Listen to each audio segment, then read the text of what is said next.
عليكم ورحمة الله. أعوذ بالله من الشيطان الرجيم. بسم الله الرحمن الرحيم. الحمد لله رب العالمين والصلاة على رسول الله وعلى آله الطيبين الطاهرين وأصحابه المنتجبين سيما بقية الله في الأرضين عجل الله تعالى فرجه الشريف. اللهم صل على محمد وعلى آل محمد وعجل فرجهم. Dearest brothers and sisters, inshallah we continue our reading of this dua from Imam Zainul Abidin alayhi salatu wasalam, dua 44 of Sahifa Sajjadiya. We spoke about the requests that the Imam was making from Allah subhanahu wa ta'ala in this blessed month. And we said the first of the requests that the Imam is making and we are making as an extension is to help us use our faculties, our limbs, the resources that we have available to us in ways that Allah has allowed for it, in ways that is pleasing to Allah and not in ways that Allah, of course, is displeased with or He has made forbidden. So that was the first point that we focused our attention on last night. Now from here the Imam gets into some of these specifics. And in those specifics, again, the Imam takes our attention towards those things which are central in the deen. He states, Allahumma salli ala Muhammadin wa alih wa qifna fihi ala mawaqit as-salawat al-khams bihududiha. O Allah, send your salutations and bless the Prophet, peace and blessings be upon him and his household. And in this month, allow us to attend to the moments or the times of the 5 daily prayers or the 5 designated prayers. Bihududiha, with the bounds that you have designated for them. Allati haddatta. وَفُرُوضِهَا الَّتِي فَرَضْتَ, and the obligations that you have decreed in it. وَوَظَائِفِهَا الَّذِي وَظَّفْتَ, and the duties that you have assigned within each of them. وَأَوْقَاتِهَا الَّذِي وَقَّتَّ, and the times in which you have designed for them. There's of course, the establishment of prayer, the performance of the prayer is central to the deen. And when we look to the Quran, we look to the riwayat, we can see that the prayer serves as a pillar. In more than one place, the Quran not only instructs to the performance of prayer, and the prayer, of course, was one of the early institutions in Islam, but also it's an emphasis that if you're going to build on anything in your religious practice, your religious identity, let it be built on the institution of prayer. حافظوا على الصلوات والصلاة الوسطى وقوموا لله قانتين. Not only perform the prayer, but be protective over the conduct and the performance of the prayer, and especially the middle prayer, and stand in obedience to Allah. قد أفلح المؤمنون, and in reciting all of the reasons why the believing people have achieved success, it states وَالَّذِينَ هُمْ عَنْ صَلَاتِهِمْ يُحَافِظُونَ. Those individuals who have been watchful over their prayers. عَلَى صَلَوَاتِهِمْ يُحَافِظُونَ.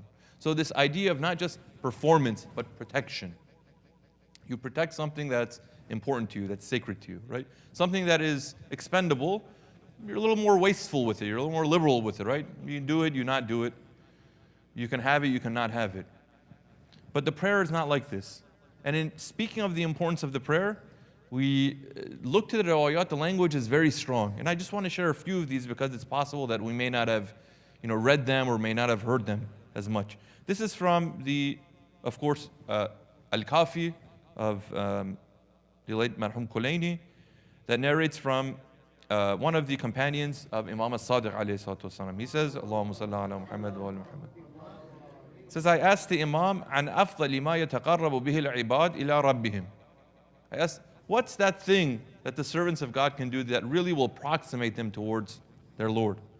وَحَبِّ ذَلِكَ إِلَى اللَّهِ عَزَّ وَجَلَ, and the most beloved amongst all the actions that they can do in the eyes of Allah. مَا هُوَ, what is it? فَقَالَ مَا أَعْلَمُ شَيْئًا بَعْدَ الْمَعْرِفَةِ. The Imam says, I know nothing after the basic recognition and appreciation and knowledge and understanding of the fundamentals of the religion. أَفْضَلْ مِنْ هَذِهِ الصَّلَاةِ, better than this prayer. So remember, in any sort of religious foundation, a person doesn't have understanding, their religion is going to be weak. It's not even about religion. In any practice, in any way of life, in any person's basic understanding, appreciation, the weaker that is, the less they're going to be obliged to act in accordance with it. The more convicted they are, the more really they're going to push themselves to work within those boundaries. So after the ma'rifah, the Imam says, I know nothing as powerful or as strong as this salah. ألا ترى أن العبد الصالح عيسى بن مريم عليه الصلاة والسلام قال وأوصاني بالصلاة والزكاة ما دمت حيا. Did you not see the example of Isa عليه الصلاة والسلام, that he said, and he has made me, Allah, blessed wherever I may be, and he has enjoined upon me the salat and the zakat as long as I live. We also see in other parts of the riwayat speak about the importance of prayer as serving as the pillar of religion. In one of the accounts, they say the prayer itself is like the pillars of a tent, the stakes of a tent. You remove that and the tent collapses. Same thing with the religion, it serves as a pillar. You remove the pillars of any sort of construction, the building collapses. And it's because the prayer serves as kind of like the daily regimen that a Muslim is supposed to have, to not just build their spirituality, build their faith, but to protect them from other things that are damaging to it. Think of all the basic things that we do in life that's supposed to serve as not just upkeep, but also to build. Right? So we have a level of hygiene that we should practice.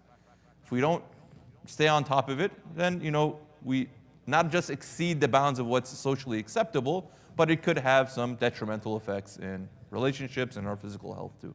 So we have to keep ourselves clean, and we do that. Dental hygiene the same way, even though maybe sometimes less as the other physical hygienes. Other daily thing, we have to eat, we have to sleep. If we don't observe these things and in the right way and in the right amounts, then our life falls out of a balance. You don't sleep well for a couple of nights, you become groggy. Your attitude is not as well. You're not as efficient. You're not as productive. You're not as sharp. Same thing with food. So the salah is meant to serve as that daily practice, that routine, that if you're protective over it, then it keeps things in an equilibrium.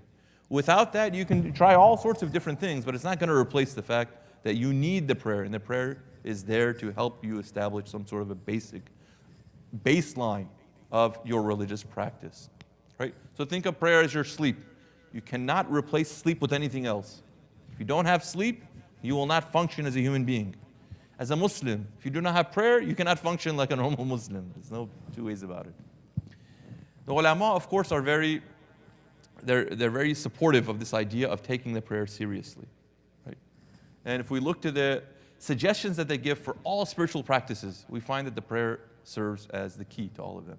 The late Ayatollah Bahjat, one of the great scholars and practitioners of Islam, one of the great mu'mineen, muttaqeen, in recent memory that passed away in Qom, he, of course, was a teacher of many in their spiritual journeys, and they would go to him looking for not just scholarship on different areas, because he was a first-rank scholar, he was a marja, but also because he was a spiritual teacher.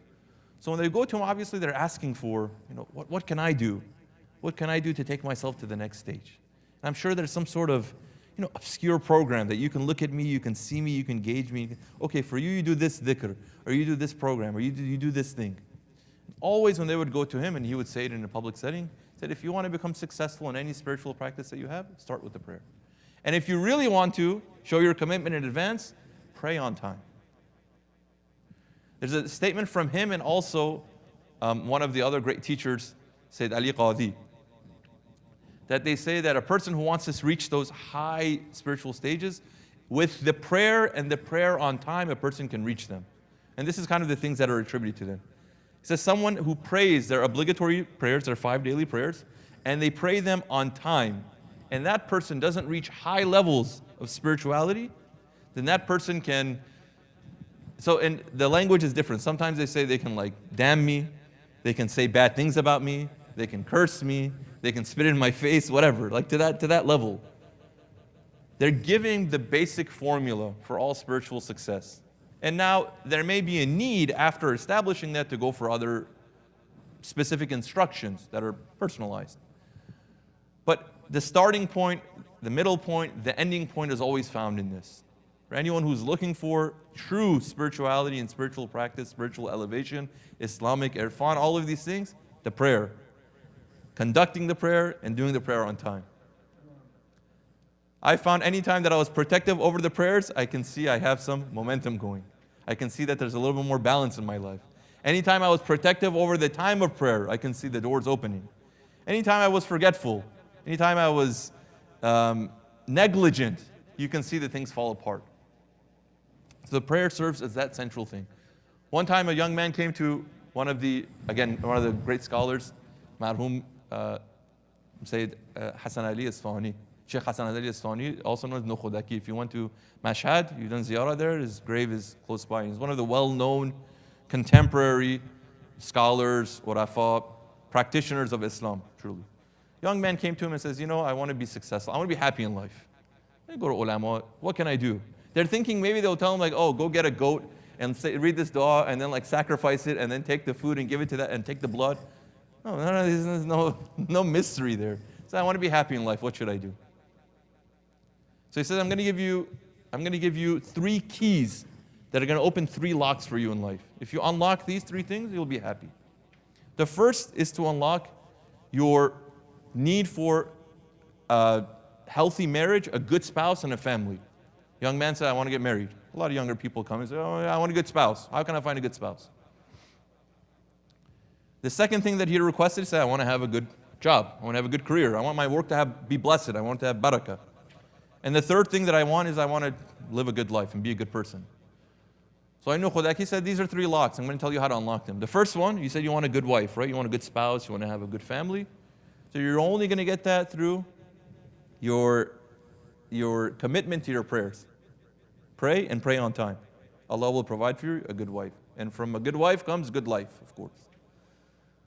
The second thing that you want a good job, you want a good career, you want your work to be with blessing. You don't just want to make a lot, but you want it to be valuable. That same lock will open with another key, Salaat, the prayer. The third one, to be happy in life, to be a contributing member of society in life. Third key also, Salaat. He said the Salaat's the master key.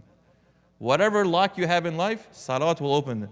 Now, oh brother, I'm already doing it, and it hasn't, it's not opening the lock. It's a special lock. My humble suggestion is, these are things beyond my comprehension, my understanding, and in our kind of language, beyond our pay grade. But if you're protective over the Salaat and you're praying on time, you still have these locks that don't seem to open, then go see a spiritual teacher and say, hey, what's going on here? I'm doing these things and it's not working. So give me some specific instruction.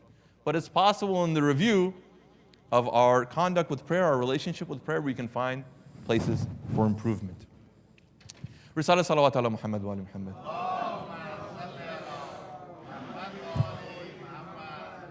So Ahlul Bayt speak about the importance of Salat. Then some of the riwayat that we have are a little dangerous. They're dangerous because not only is Salat important and it's the key to unlocking all the spirituality and all those things. Maybe someone say, I don't want to be very spiritual. I just want to do enough that I can live my life, and I don't want my outcome to be a bad outcome. I'll go to heaven. A lot of people, I'm okay with that. It's enough for me. I'm just living life. All these, climb the mountain, you climb the spiritual mountain of Everest. Who has time for that? I have other things. Ahlul Bayt, they'll say, if you're kind of putting any sort of trust, or you're putting any sort of hope in Shafa of Ahlul Bayt. See, we're as followers of Ahlul Bayt, our job is to do what? Is to work as hard as we can, is to be as good Muslims as we can, to express our love and increase our love for Ahlul Bayt as much as we can, and to also use them as wasila, right? As a means to better understanding Allah, better worshipping Allah, and for them to serve as shafi, shafa'ah. Okay. So if we were looking for shafa of Ahlul Bayt, in addition to all the things that we're doing, Ahlul Bayt are so protective over the salat that they have certain rules for people who want to receive shafa of Ahlul Bayt. Sometimes the way we speak about shafa of Ahlul Bayt is the love is enough. Love is enough, but a love has to be accompanied by some sort of action. Sometimes you see a dysfunctional relationship, someone says, I love you, and in the love they're like really destroying each other. What kind of love is that? Ahlul Bayt, this is narrated from Abu Basir, who narrates from Imam As-Sadiq alayhi salatu wassalam. Allahumma salli ala Muhammad. He states that, Abu al-Hasan al-Awwal, Imam al-Qadim alayhi salatu wassalam, he says, إِنَّهُ لَمَّا حَذَرَ أَبِي الْوَفَاةِ. So he says, when my father was on his deathbed, when death had arrived at him, قال لي, he said to me, يا بني, my dearest son, إنه لا ينال شفاعتنا من استخف بالصلاة. Anyone who takes their salat lightly, istakhaffa, khaffa, it means like sees it as something of little value. And what that means is someone like me, I know it's time for prayer, and I can do it right now, but I just decide because there's more time, I'll do it later. Right? فَوَيْلٌ لِلْمُصَلِّينَ الَّذِينَ هُمْ عَنْ صَلَاتِهِمْ. So that's man istakhaffa bis-salah. It says our shafa will not reach the person man istakhaffa bis-salah. Man, this is really concerning. Because sometimes man istakhaffa bis-salah. I'm one of those people that Imam is talking about. Right? I'm one of those people, Quran says, وَيْلٌ لِلْمُصَلِّينَ. That's me. But I also have a lot of trust in shafa of Ahlul Bayt. So Ahlul Bayt is saying, listen, we're not here to just like be, do some special magic or anything like that. We're here to support you. We're here to vouch for you. But our vouching for you in your following of us, of course, at the foundational level has to be a concern and a respect for prayer. Imagine someone who is like an athlete, right? An athlete is supposed to have a daily exercise routine, have a diet and exercise. And then the coach is saying, listen, even if you don't rank, you don't get first, second, or third place, no medal for you, I'll at least come in support of how great of an athlete you are. You tried, but you weren't able to perform on that day or whatever. Now imagine a coach that has to come and vouch for an athlete that doesn't go to the gym, doesn't exercise daily, doesn't exercise weekly, doesn't have a normal diet, and even if they have it, they're not, protective over the diet. What is the coach going to come and say? Oh, this is a great athlete. Who are you kidding? What are you talking about? And if Ahlul Bayt is supposed to be there, يَوْمَ نَدْعُو كُلُّ أُنَاسٍ بِإِمَامِهِمْ, we're not there to,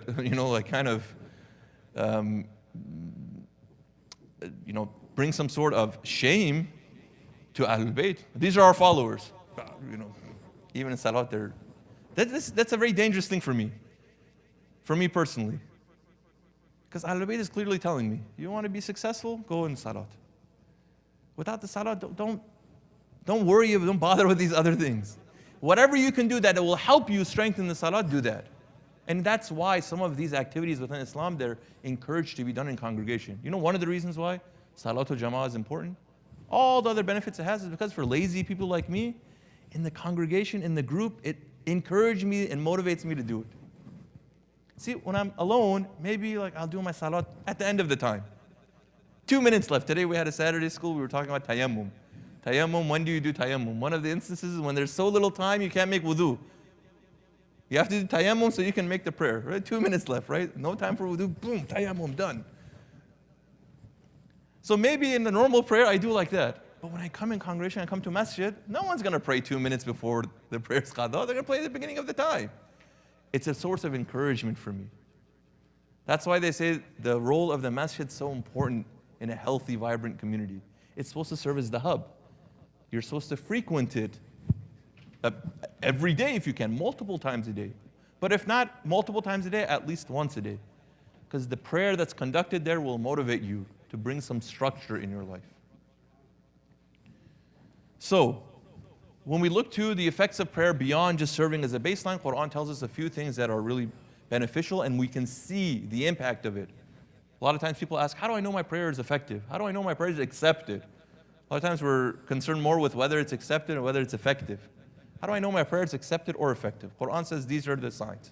Number one, the prayer helps us combat our basic human desires, the lowly desires that we have. Sometimes we call the animalistic desires.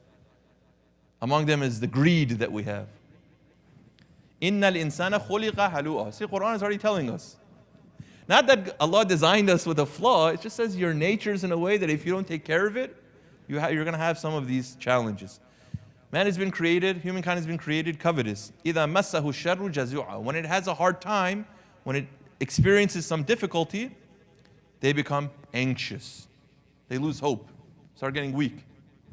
وَإِذَا مَسَّهُ الْخَيْرُ مَنُوعًا. When good things come their way, when they get a little success, get a few wins, they start become really restrictive. They start becoming a little grudging when it comes to giving to others, extending that goodness to others. It's all mine, I did it. So this is a basic human flaw that every human will experience unless they have some a plan to try and counteract that. And the Quran says, إِلَّا الْمُصَلِّينَ. People are like that except for the people who are practitioners of salat.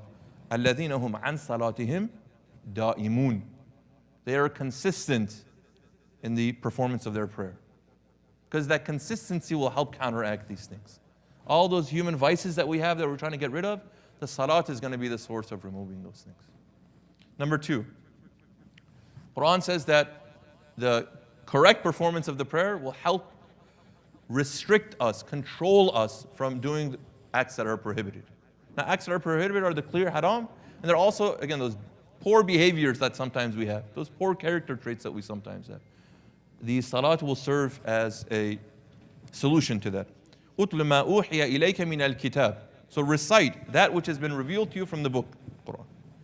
وَأَقِمِ الصَّلَاةِ. And establish the prayer, not just perform it, establish the prayer. إِنَّ الصَّلَاةَ تَنْهَى عَنِ الْفَحْشَاءِ وَالْمُنكَرِ. This is an ayah that we all know.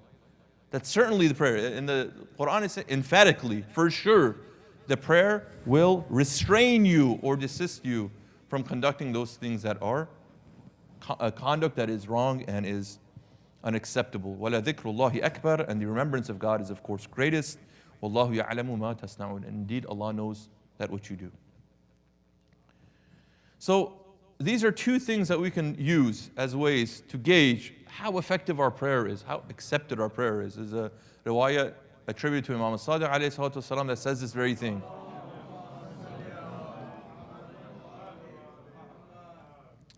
A companion came and asked the Imam, well, how do I know my prayer is accepted? The Imam said, he read this ayah. He says that as much as it helps you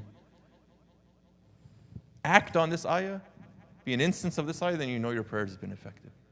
You conduct a prayer, it protects you for an hour and a half, 2 hours, 3 hours, it's effective to that much. And you build on it. That's the reason why we do it periodically throughout the day. If I do one really good prayer in the morning, it may help me for 2 hours in the day. Then I see this person at work, and each of us have a title for those people that we see that we just can't stand. I saw this person and it threw me off. You know, my day is ruined. I'm driving in traffic. I don't know how New Jersey, Philly sort of driving is.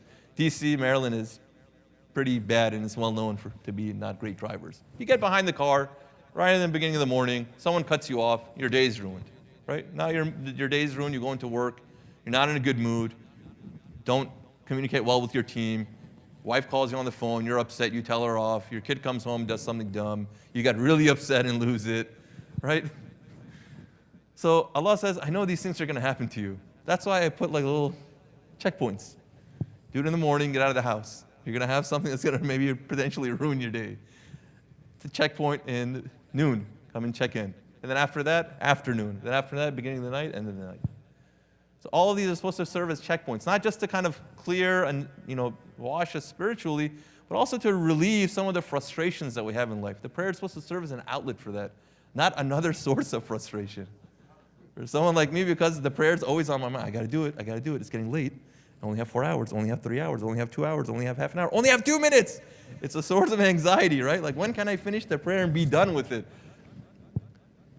But Islam is saying that the prayer is supposed to be a source of kind of like the moment where you see how people like look at meditation and like New Age spirituality, where like just need a moment to just reflect. Like everything is peaceful, you want always wear a nice, quiet place, calm place, free of distractions. Those are, by the way, the places we're supposed to pray, right?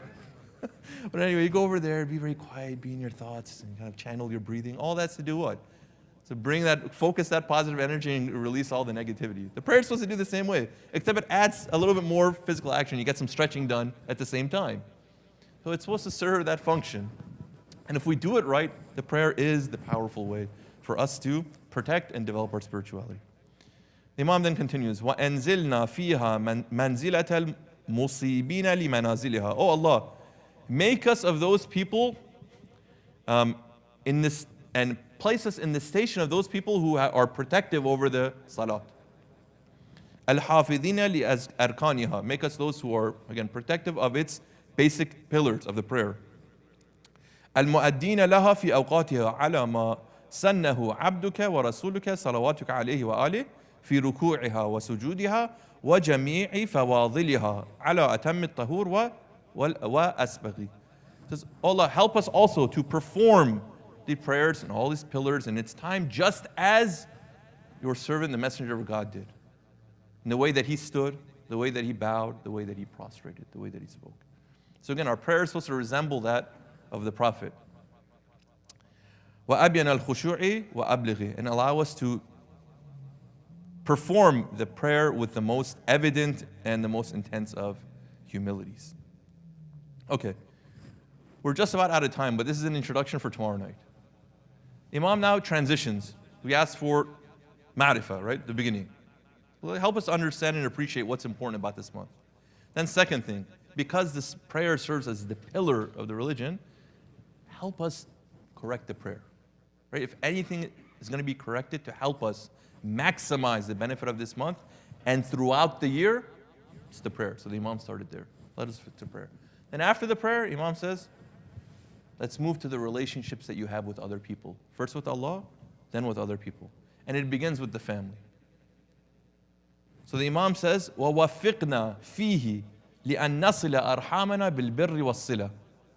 So the first thing Imam says, oh Allah, in this month, grant us the success to tighten the bonds, لِأَن نَصِلَ, to connect with the bonds that we have, أَرْحَامَنَا, our near ones, our dear ones, our family, our relatives.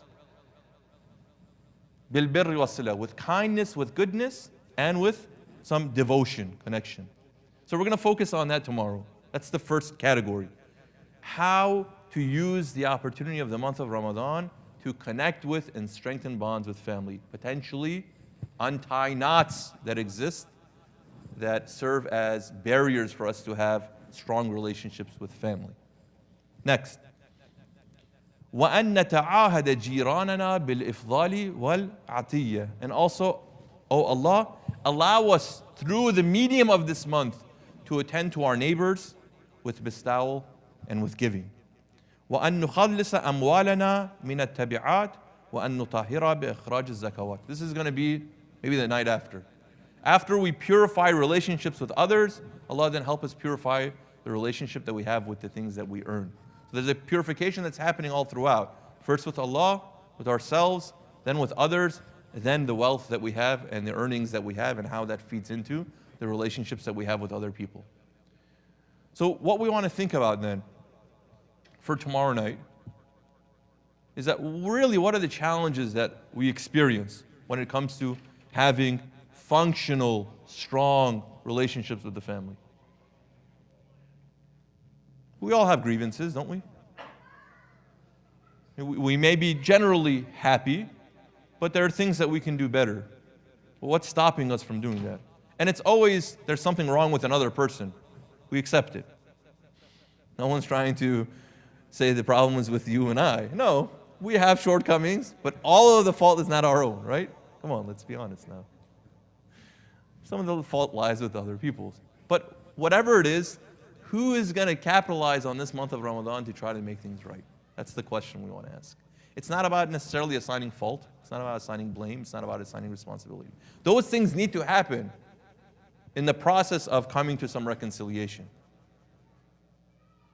of coming to an understanding, of people to actually come and feel like they can express themselves and they can experience that therapeutic process of emptying oneself and feeling accepted and feeling heard. But it requires at least one of the individuals, one of the parties, to appreciate the opportunity that a month like this presents and whether they're going to take action to better it. So that's with the family, and the same thing happens with the neighbors too. So inshallah, we'll focus on these two tomorrow night, and I want you to bring with you any thoughts that you have, any suggestions that you have, any comments that you have on ways that we can utilize this month to try and maximize the relationships that we have with each other, especially our families, and then the neighbors too. See, the neighbors is specifically those people who live in close proximity to you, right? Because we live in geographically dense areas, tomorrow night we'll mention this, but in Islam, there's a 40 neighbor limit that you're considered to be like responsible for, right? 40 homes around you. So that may literally just be your neighborhood, that little development that you live in. But in circumstances like this, that we live in a Muslim community that's not, we don't live in a ghetto, right? We're not all centralized in one area. Fortunately, unfortunately, these are conversations that need to happen too. Purchasing land, developing, neighborhoods that are predominantly Muslim. Those are discussions we can have later. But as Muslims, if we have 40 families, 40 households that we're responsible to, do we extend that in a way that also provides coverage for Muslim families? In my neighborhood, there may not be one Muslim that lives there. So I have responsibilities to my neighbor, but none of them may be Muslim. So I extend basic neighborly responsibilities. But Muslim and neighbor brings about a totally different level of responsibilities. Let's think about ways of maybe extending that idea to provide coverage for 40 Muslim neighbors in my vicinity. And let's see, inshallah, what we can arrive at. We ask Allah subhanahu wa ta'ala by the right of this night and the right of this dua, Allah make us those who hear the dua, make us those who recite the dua truly, make us those who act on the dua that we're reading. وآخر دعوانا الحمد لله رب العالمين والصلاة على رسول الله وعلى آله الطيبين الطاهرين. اللهم صل على محمد وعلى محمد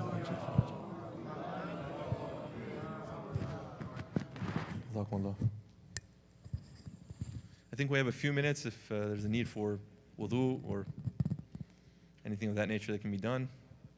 And just a suggestion, if you all have questions, I'm more than happy to be in conversation to entertain them. I'll be in conversation with coordinators here. I'm not sure when we can set something like that up, but we'll have a program next Friday, inshallah.